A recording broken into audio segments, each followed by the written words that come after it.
My fiancée once confided to her friends that I was nothing more than a controllable wallet, someone she could easily manipulate. Upon hearing those words, I quietly walked away, not uttering a single word. What happened after that unveiled everything she had been desperately trying to keep under wraps.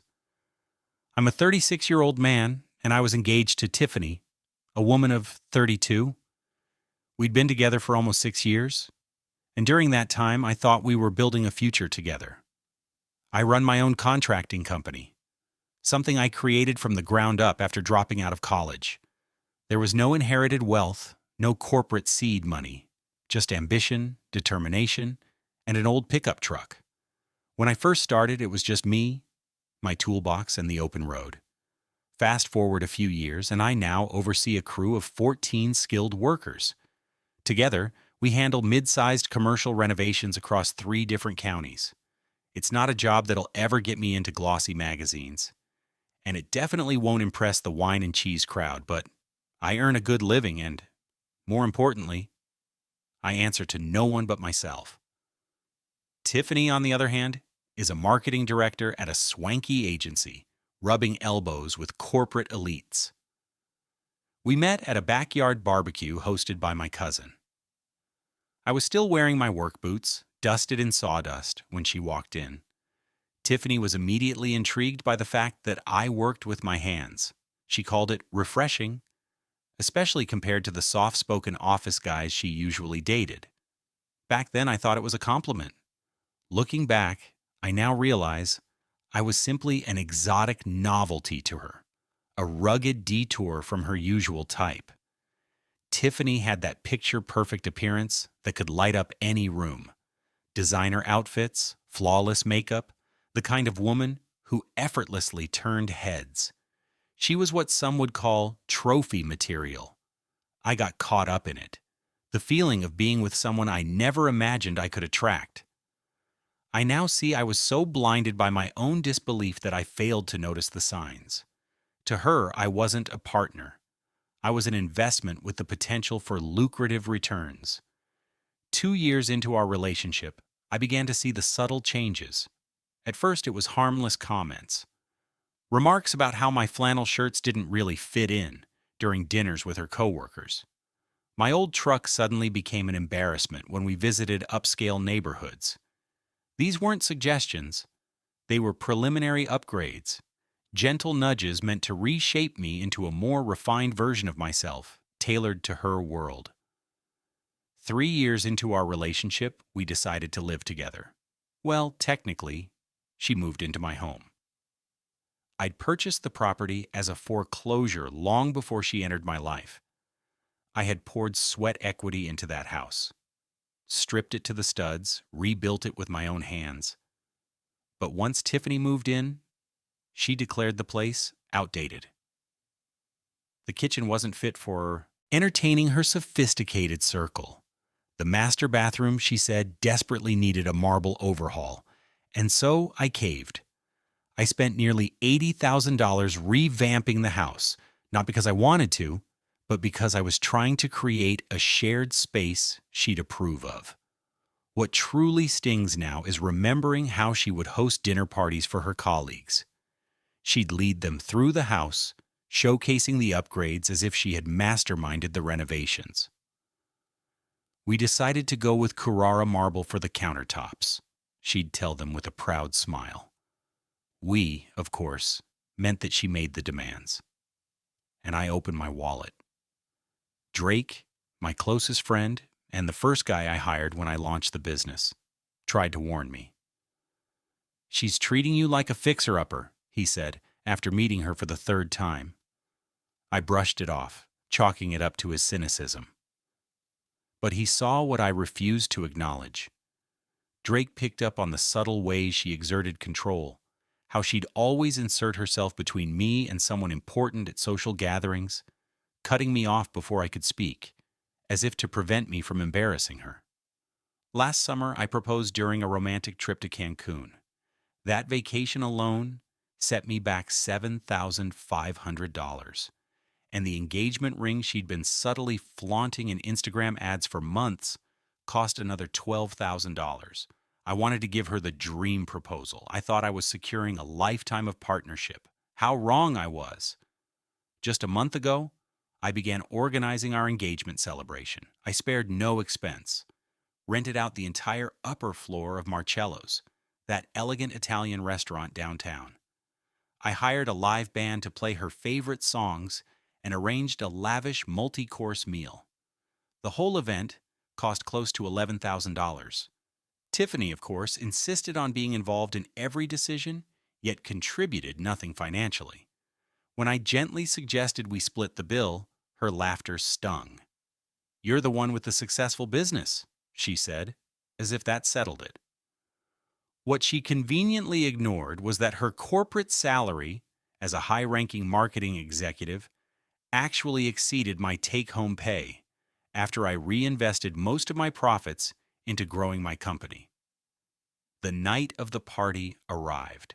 It was in full swing, and I was enjoying a drink with my brother Tony and Drake near the bar when Drake tapped my shoulder. "Your girl's getting real animated over there," he said, nodding toward a dim corner of the room, partially obscured by one of those pretentious ice sculptures she insisted on. I followed his gaze and saw Tiffany, surrounded by 3 of her work friends, giggling and whispering. They hadn't noticed me. From where I stood, I could see and hear everything. Tiffany's voice was low but clear. "He's stable, dependable," she said, shrugging. "And the business is doing all right. We might even afford that Aspen vacation house next year." One of her friends chuckled. "Still playing the contractor card?" "It was cute at first," Tiffany said. "But seriously, he sticks out like a sore thumb at corporate events." Heather, one of her friends, laughed. "At least he's attractive. My husband's losing his hair and gaining a belly." Tiffany smirked. "True. But the other day, one of our VPs asked what Damen does, and I just said construction management. I couldn't bring myself to say he's basically a glorified handyman. You should have seen him trying to chat with my boss at the Christmas party. It was like watching a kid try to act grown up at the adults' table." They burst out laughing. Ashley, another friend, added, "But you got the ring you wanted. That thing must have cost a fortune." 3 months of his income, as it should be," Tiffany said with a smirk. "He actually believes I'm with him because I admire his hustle." Meanwhile, Bradley from legal texts me every weekend, asking when I'm going to stop pretending. "You're awful," Ashley giggled. "No, I'm realistic," Tiffany replied, sipping her drink. "Damen's is easy to manage. He thinks he hit the jackpot with me, so he'll bend over backwards to keep me happy. Watch this." She turned and scanned the room, pretending to search for me. "He follows me around like a lost puppy," she whispered, "so desperate for approval. It's honestly pathetic." That was when our eyes met across the room. In an instant, the blood drained from her face. She looked like she'd seen a ghost. For the first time, she realized I had heard everything. Her friends followed her gaze and locked eyes with me, standing tall at the edge of the room. Flanked by Drake and Tony like silent sentinels, I didn't flinch. I didn't speak. I just looked directly at her, my eyes never wavering, my face unreadable, for 5 heavy seconds that felt like a lifetime. Then I turned and walked toward the exit, not saying a single word. "Damien, wait!" she called after me, her voice rising in panic. She caught up to me, just as I reached the coat check, grabbing my arm like her touch could rewind what had just happened. "Baby, come on. They were just messing around. You know how girls get when we've been drinking." I turned my head toward her slowly, meeting her pleading eyes with a face stripped of emotion. "Go back to your friends," I said coolly. "Sounds like you were having a blast explaining what a clown I am." Then I walked out into the icy February night. Her voice trailed behind me as she kept calling my name, but I didn't turn back. I made my way to my truck, every step louder than her cries. Through the rearview mirror, I saw her still standing in the parking lot, wrapped in her $1,000 dress, mascara running down her cheeks, like ink bleeding through fabric. I didn't stop. I didn't waver. I drove off into the cold, leaving her silhouette behind. By the time I pulled into my driveway, my phone was lighting up like a Christmas tree. Texts, voicemails, missed calls, all from Tiffany. I didn't bother checking a single one. I went straight for my laptop and started doing what I should have done months ago, planning. First stop, finances. I began combing through every single financial tie we shared. Our joint credit card? Thankfully, she was just listed as an authorized user, so I could easily remove her. The vacation house fund? Separate account, but with both our names. An issue, but manageable. The shared phone plan? I'd deal with that later. But the kicker? Her car? I had co-signed on it when her credit was temporarily wrecked, which I later discovered meant she was drowning in $38,000 worth of credit card debt when we met. Most guys don't think about the legal implications in a breakup, but I've seen too many of my crew get burned after things fell apart with a fiancé or long-term girlfriend. I knew that in our state, engagement rings are legally considered conditional gifts. That means if the wedding doesn't happen, the ring goes back to the buyer. Score 1 for me. But that car loan? The joint savings? I had to handle this with surgical precision. For the next 3 hours, I went into battle mode. I called the bank's 24-hour hotline and had her removed from my credit card immediately. Changed every password I could think of. Email, bank, utility accounts. I moved my half of the vacation savings into a new account under only my name. Then I drafted an email to Steve, my lawyer, detailing everything, her debts, the engagement ring, the co-signed vehicle, and asked about the next legal steps for ending the engagement without backlash. It was just past 1 a.m. when I heard her key turn in the lock. I didn't flinch. I sat calmly at the kitchen island, laptop open, eyes steady. She came barreling in, tears streaking through her smudged makeup, voice trembling with emotion. "How could you just leave like that?" she cried. "Do you know how embarrassing that was? Everyone kept asking where you were. I had to make up some lie about a job site emergency." I let her rant for a few moments before I interrupted, calm even, firm. "We're done, Tiffany. You have 30 days to find another place to live. Get your things out of my house." She froze, blinking. "What? Over some dumb girl talk? Are you serious right now?" "It's over," I said, sharper now. "I'm not debating this with you." And just like that, the mask cracked. The rage melted away, and out came the pleading, her eyes filled with desperation. "Baby, no, please. You know I didn't mean any of that. I was just trying to be funny, trying to fit in with the girls. Heather always makes everything into a competition. I didn't mean it, I swear." I stood up and closed the laptop slowly. 30 days. I'll sleep in the guest room until then. Utilities are on me, but your car payment, your cards, your $400 a month yoga membership, that's your problem now. "Where are you going?" she asked as I walked past her, grabbing a duffel from the hall closet. "To Drake's," I said, without turning around. It was nearly 2 a.m. when I knocked on Drake's door. He didn't ask questions, just handed me a drink, turned on the Xbox, and passed me a controller. We sat there playing Madden in silence, the same way we used to when we were broke and just getting the business off the ground. Tiffany used to roll her eyes and say that men who played video games past 30 were just avoiding real life. Drake didn't say a word. He just let me be. It was exactly what I needed, quiet understanding, not conversation. By sunrise, I'd made my decisions. The next chapter was already writing itself in my mind. As the morning light crept in through Drake's living room blinds, my phone started buzzing again. This time, it wasn't Tiffany. It was her parents. Her father, Joe, is the classic corporate lawyer type. Stiff suit, cold smile, and eyes that sized me up like a courtroom opponent every time we met. He never saw me as a man, just a paycheck.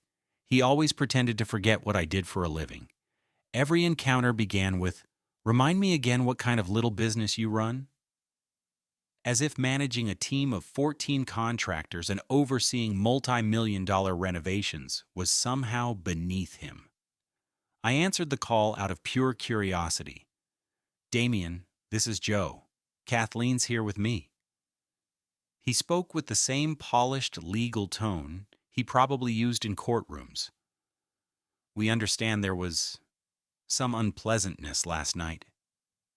I let him ramble for a full 7 minutes about misunderstandings, youthful slip-ups, and how Tiffany had always been theatrical.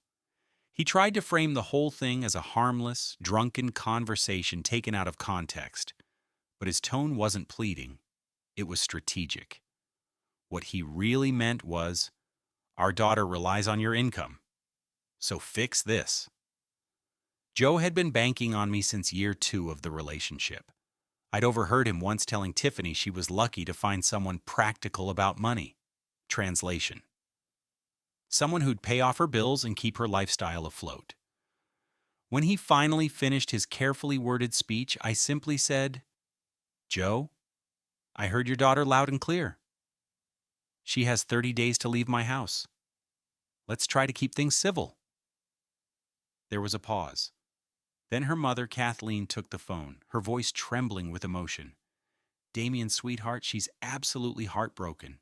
She cried all night. She didn't mean a word of it, I promise. You know how girls get when they're showing off?" I didn't respond.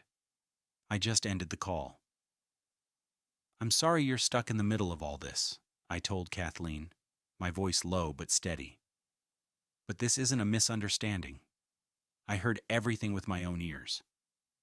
I know exactly how she sees me." With that, I hung up and immediately blocked both her and Joe's numbers. I didn't want to hear another word of defense or excuses. That door was closed. Still running hot, I headed straight for our main construction site.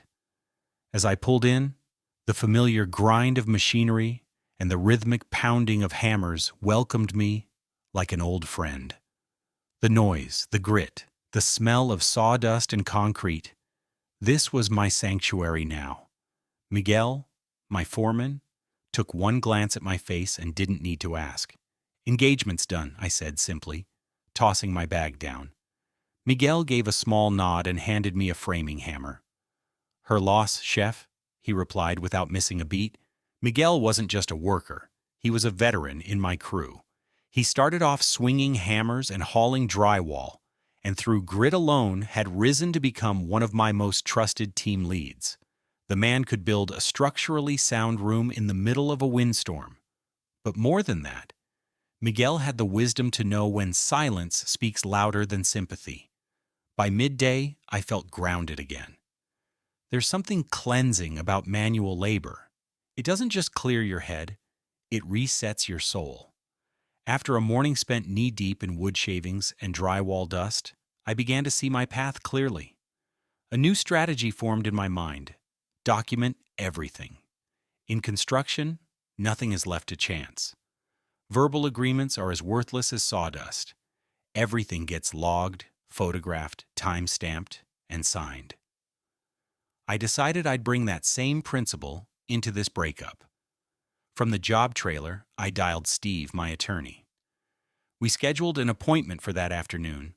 I wasn't going in blind. I came armed, literally, with a file folder thick with documentation, bank statements, text messages, where Tiffany discussed shared purchases, photos of receipts, even a relationship timeline I'd pieced together to show contribution patterns. Steve reviewed everything slowly, nodding as he flipped through each section. "You're thinking like a builder," he said at last. "Strategic, methodical. That's rare when emotions are this raw." By the time I left his office, I had a legal game plan. Since we were never legally married, the house remained mine without dispute. The joint savings would be divided proportionally to our documented contributions, which I'd tracked meticulously. The engagement ring, classified as a conditional gift under state law, was also legally mine to reclaim. The only messy tangle was the car loan, which would need Tiffany's cooperation to unwind without court drama. That night, I braced myself for a battle when I returned home. But instead, silence greeted me. Tiffany wasn't there. Fine by me. I grabbed fresh sheets, set up the guest room, took a long shower, and went to bed early. At about 1 a.m., I heard the door creak open and the soft click of her heels on hardwood. She was drunk. Her unsteady sobs echoed down the hallway from the master bedroom. I popped in my earbuds and tuned out. Over the following weeks, I perfected the art of absence. I'd leave for work before she woke up, stay late on job sites, and return home after dark. We passed each other like shadows. Tony called it the shadow game. She became a ghost in my home, wandering through rooms she no longer owned.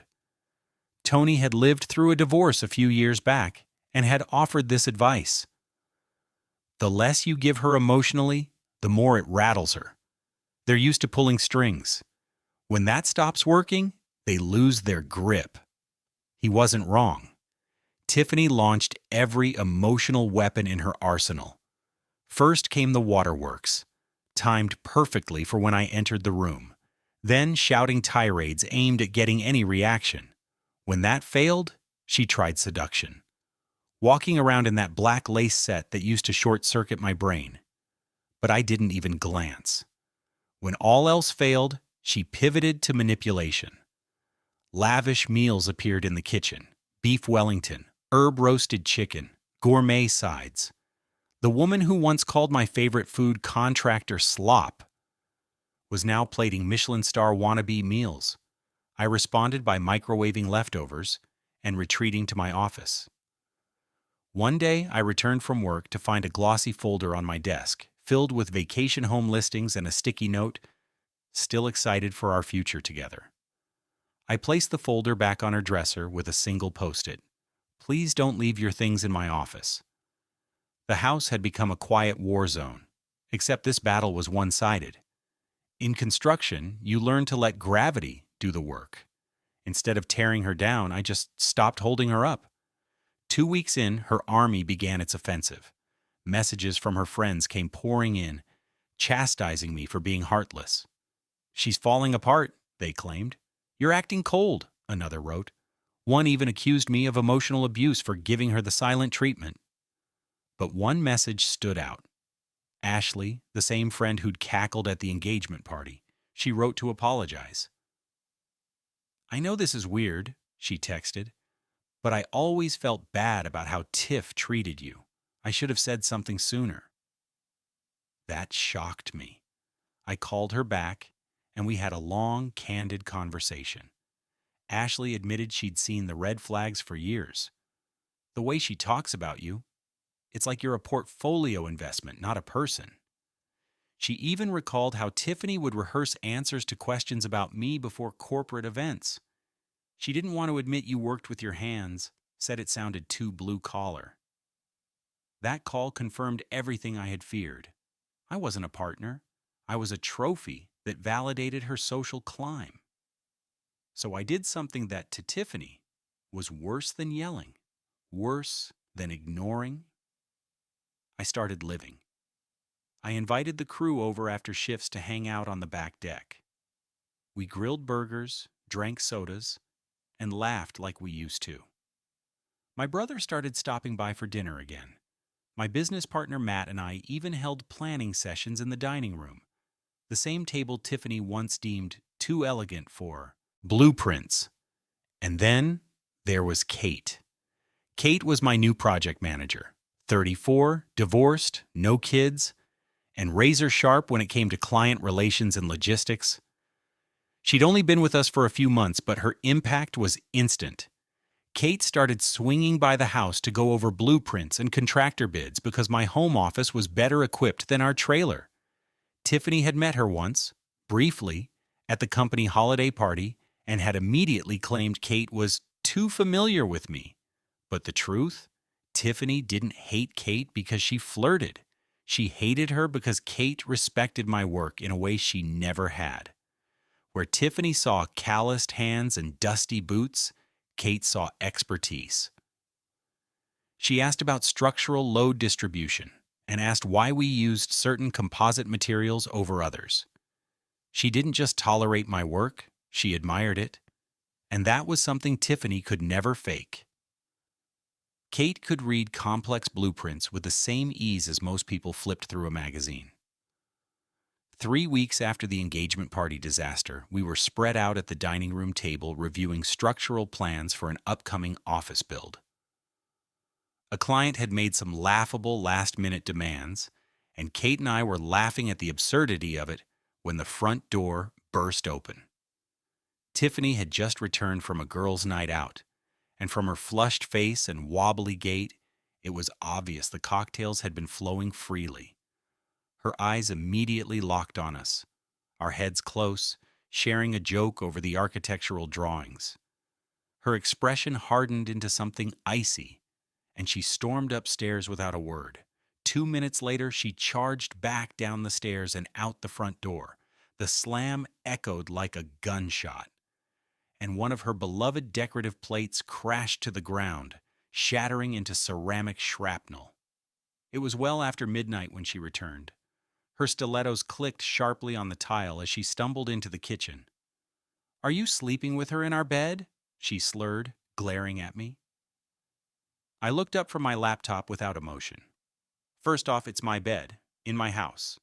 Second, no, I'm not sleeping with Kate. And third, even if I were, that's no longer your business. 6 years together, she hissed, and you're already drooling over that job-stealing witch? I calmly shut my laptop. Focus on finding a new place, Tiffany. You've got 8 days left. Oh, I see how she looks at you, with those pathetic, desperate divorcee eyes, probably slipping under the table while you're pretending to talk about load-bearing walls. I stood up slowly. Get some sleep. You're embarrassing yourself. That was all it took. She exploded into a screaming fit, unloading every insult she could manufacture. She brought up my lack of a college degree, mocked how uncomfortable I seemed around her high society friends, and implied I'd always be contractor trash. But what she didn't know, what she failed to see, was that none of this hurt anymore. After 6 years of subtle digs and passive-aggressive corrections, my armor had formed.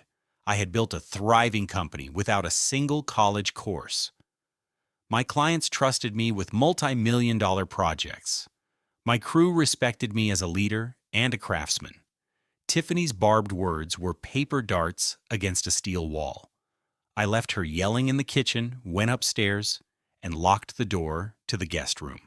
I slipped on my noise-canceling headphones and drifted off to the sound of nothing. The next morning, I was awakened by the sound of shattering glass.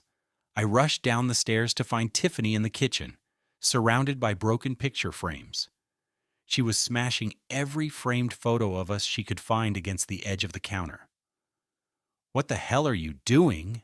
I barked, more emotion than I'd shown in weeks. She whipped around, mascara streaking down her face, even though it was barely 7 a.m. "Getting your attention," she yelled. "You can't just ice me out for weeks. We need to talk about this like adults." I stared at the wreckage, then at her. "I'll talk to you when you clean this up and calm down." "No, you'll talk to me now," she screamed, picking up another frame and hurling it against the wall. That's when I calmly played my trump card. I reached into my pocket, pulled out my phone, and opened my banking app. I turned the screen toward her. It displayed our vacation fund account, the one meant for the down payment on the Aspen property she'd been fantasizing about for months, except that the balance now showed half of what it once did. "What did you do?" she whispered, her voice cracking as her eyes widened. "I took my half," I said, level and steady. "The half I contributed? You can keep yours?" "But we need all of it for the down payment.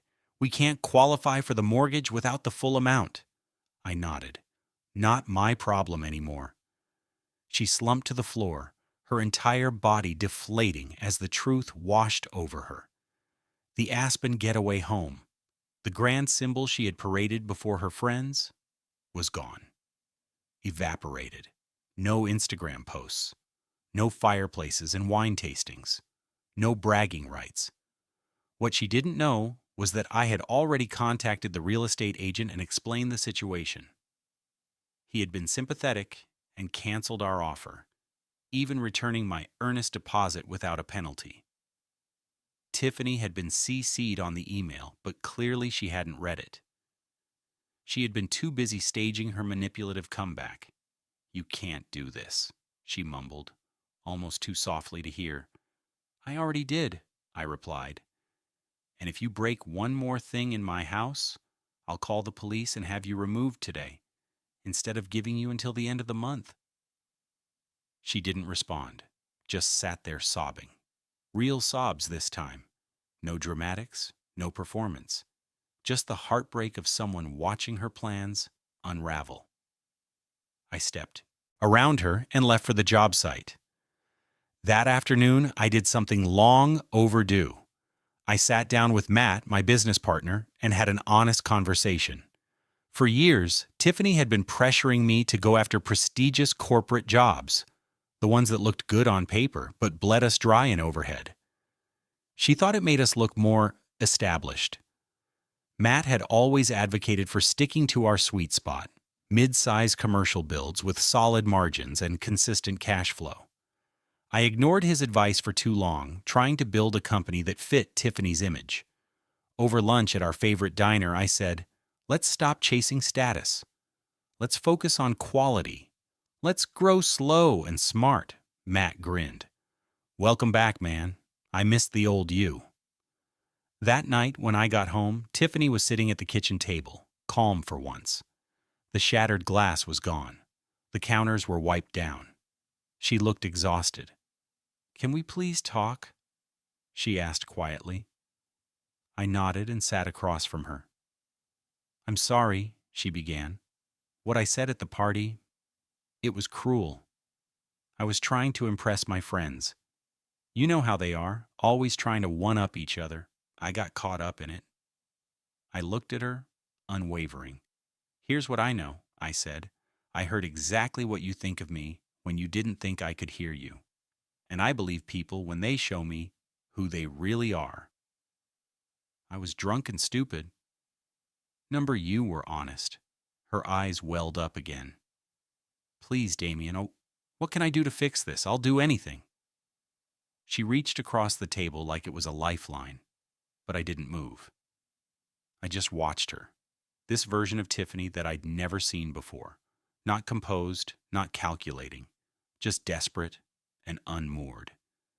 It was clear she thought apologies and a little humility would undo everything, that I'd sweep it under the rug and resume playing the part of the dependable provider.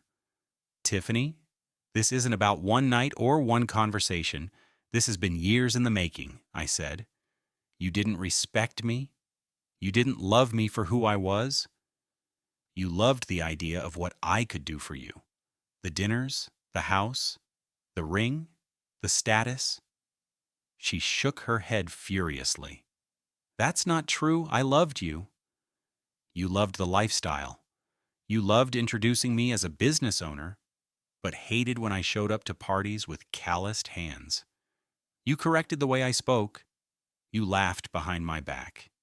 You lied to your friends about who I was, so you wouldn't be embarrassed." She opened her mouth, but I held up a hand. "I listened to you laugh at me. I heard every word, and I'll never unhear them. That's not something you bounce back from with an apology. But I can change." "No, Tiffany. You were showing off, remember? Competing. That wasn't a drunken slip. That was your truth." She sat back, face pale and lips trembling. "So that's it? 6 years just gone?"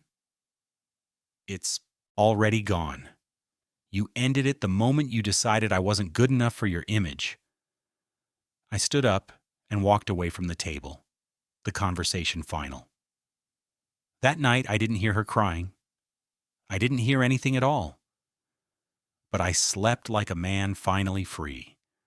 I looked her dead in the eyes, unwavering. Nothing. There's absolutely nothing you can do. We're done. But I love you, she whispered, her voice cracking. No, I replied. You loved what I gave you. That's not the same. I stood and walked away, my back turned to her desperation. As I reached the stairs, I paused. I looked back, one last time. Oh, and by the way, I said over my shoulder, I called the dealership today. I'm having my name removed from your car loan. You've got until the end of the month to refinance on your own, or they'll repossess it. Her head snapped up like someone had yanked a cord. What? You can't do that? My credit's still a mess. I won't qualify. Not my problem, I said. But I need my car to work. How am I supposed to get around? Figure it out. That's your responsibility now. Her expression crumpled, all the venom replaced with raw panic. Please, stop this. I'm begging you. 30 days to move out, 7 days to refinance the car. That's all I'm discussing with you. What I didn't say was that I had already confirmed everything with Steve, my lawyer. As a co-signer, I had every legal right to request my name be removed, provided the primary borrower could assume full responsibility. If she couldn't qualify on her own, the lender could call in the balance or repossess the car outright.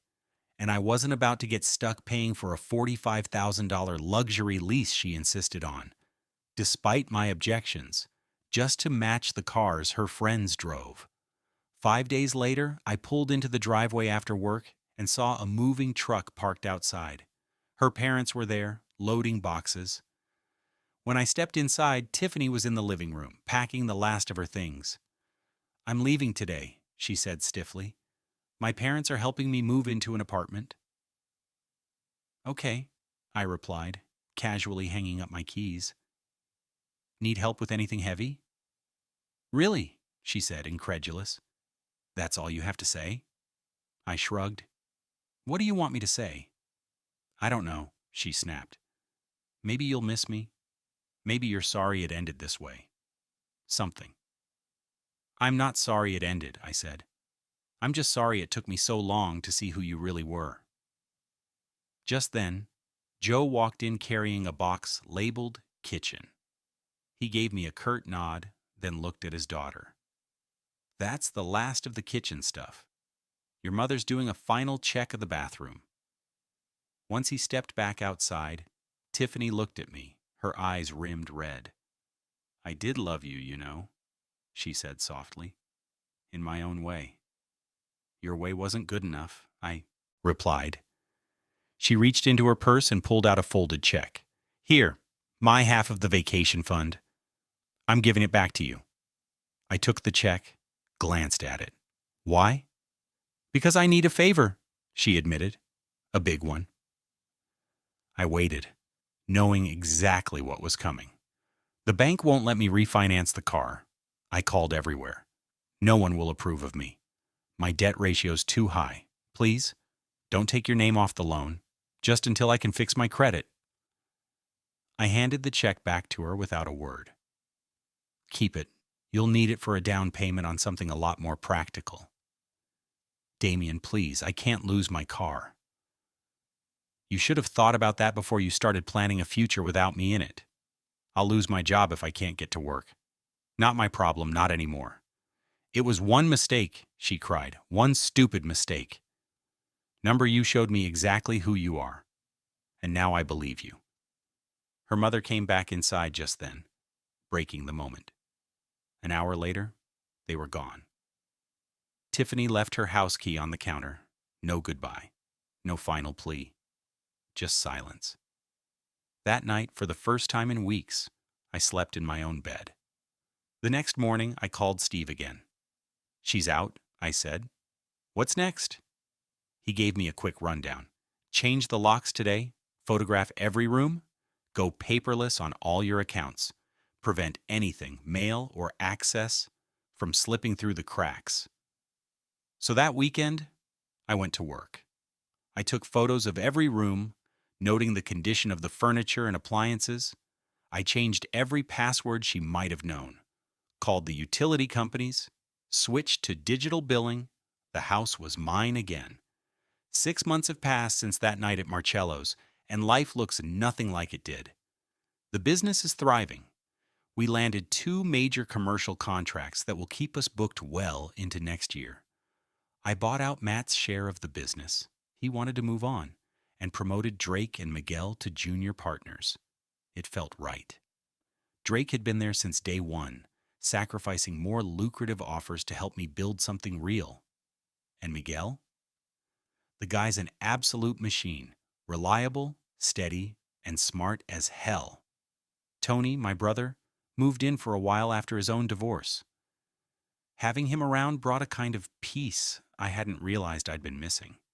It was like we were reliving our 20s, but with better furniture and actual savings accounts. We cooked, watched sports, and reminded ourselves how good it feels to laugh without tension in the air. The house is no longer a battleground. I can walk barefoot without tripping over designer furniture. I can put my feet on the coffee table without hearing a lecture about preserving resale value. It feels like home again. As for Kate, well, Tiffany's jealousy wasn't entirely misplaced. We started dating about 4 months ago. Turns out Kate had been interested for a while, but respected my boundaries and the professionalism of the workplace. She waited until the dust had settled. And when she showed up to help me frame out a new deck with her own tool belt and steel-toe boots, I knew this wasn't just a fling. She's the anti-Tiffany, grounded, honest. She thinks it's cool that I work with my hands. Not embarrassing. She's happy in jeans and a hoodie. She doesn't look at my work as something to polish or rebrand. She sees the pride in it. She asks about lumber quality and foundation work.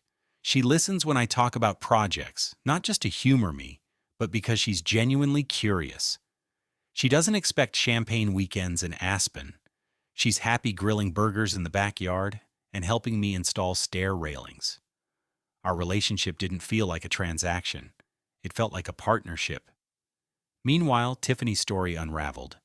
2 weeks after she moved out, the car was repossessed, just like I warned her. Without a ride, she couldn't get to work reliably. Her employer, the one she once bragged was lucky to have her, laid off a dozen employees during a restructuring. Tiffany, with her inflated title and salary, was one of the first to go. She called mutual friends, asking for advice, but no one rushed to her rescue. People remembered the way she treated others. And as poetic as it sounds, Tiffany ended up moving back in with her parents at 32. That's the same woman who once mocked her cousin for still living in the basement and claimed she'd rather die than lose her independence. Funny how life has a way of catching up. I didn't feel any joy watching her life unravel. In construction, you learn that shoddy work reveals itself eventually. No need to rush karma. And people, they're no different. Give it time, and character flaws find their spotlight. That's why I didn't smile when I heard what had become of Tiffany. I didn't gloat. Still, the final chapter of her story found me unexpectedly one afternoon while I was picking up groceries. I was halfway through the frozen food aisle when I bumped into Caroline, her sister. We exchanged a few polite words, weather, work, the usual forced conversation that comes with awkward history, until she dropped a bombshell. "You dodged a bullet," she said bluntly. "Tiffany is dating her new boss. He's married. Mom and Dad are freaking out." I just nodded. Hope she figures herself out someday. As I walked away, I let a quiet smile tug at the corner of my lips. Not because I wanted to see her fail. Honestly, I didn't. That smile was gratitude. Pure relief. I had nearly tied myself, legally and emotionally, to someone who viewed me as a stepping stone. And thanks to one overheard conversation, I avoided years of emotional bankruptcy. Just when I thought the Tiffany saga was over, something new hit my radar. About 2 weeks ago, I was wrapping up at our largest job site when my phone buzzed. The number was unfamiliar, but I picked up. Damien, came the voice I never expected to hear again. It's Joe. My stomach tensed. I know you probably don't want to hear from me, he continued, but we've got a situation. What kind of situation? I asked, instantly on alert. It's about the Wellington Heights project. The blood drained from my face. Wellington Heights was a game changer, an expansive commercial development that we'd placed a competitive bid on just a month earlier. Winning it would elevate our company into a whole new league. What about it? I sit on the advisory board for contractor selection, Joe said. Tiffany found out. She's been suggesting your company might not be financially solid enough to handle it. I was stunned, furious, but not surprised. Tiffany knew enough about my business to launch a precise, strategic attack. She'd spent 6 years collecting ammo, and now she was using it. I'm not condoning it, Joe added quickly. That's why I'm calling. You're still on the short list, but barely. I thanked him with all the civility I could muster, then hung up and dialed my accountant before the line even went cold. That night, we worked late preparing a bulletproof financial portfolio. I included everything: 5 years of tax returns, bank statements, bonding capacity, detailed client references, and a 5-year growth chart. My accountant pulled together additional metrics and highlighted our near-perfect completion rate. You're doing better than 90% of firms your size, she said. Your debt-to-income ratio and schedule adherence stats are gold. By morning, I sent a polished packet to Prescott, the project lead at Wellington Heights, along with a measured cover letter. I stated that while I respected the board's diligence, I wanted to personally address any concerns about our stability and reputation. I attached a request for a follow-up meeting to go over the materials in person. 2 hours later, Prescott's assistant called back to schedule an appointment for the next afternoon. That night, I immersed myself in the Wellington Heights plans again. I knew the design backwards, but this time I studied it with fresh eyes, looking for strategic wins. I found 3 areas where material substitutions could save money without compromising integrity, and a sequencing shift that could cut the schedule by 2 weeks. When you build for a living, you don't just see walls and beams. You see timing, efficiency, and adaptability. And sometimes the smartest move is one no one else even considers. The next day, I arrived 10 minutes early, wearing my best suit and carrying the thick portfolio. Prescott was already waiting. He didn't waste time with small talk. Thanks for sending this. Direct and well organized. I like that. I prefer facts over gossip, I said evenly. We're solvent, growing, and well-equipped to handle this. He nodded, flipping through the packet. We visited your Riverside project. Very impressed with the workmanship. No frills. Smart solutions. The Riverside renovation had been a mid-size office overhaul, complicated by HVAC access issues that required some creative thinking, but it came together, on time, under budget, and with clean execution. I was proud of it, even if it never made any magazine covers. Prescott and I spent nearly an hour discussing Wellington Heights.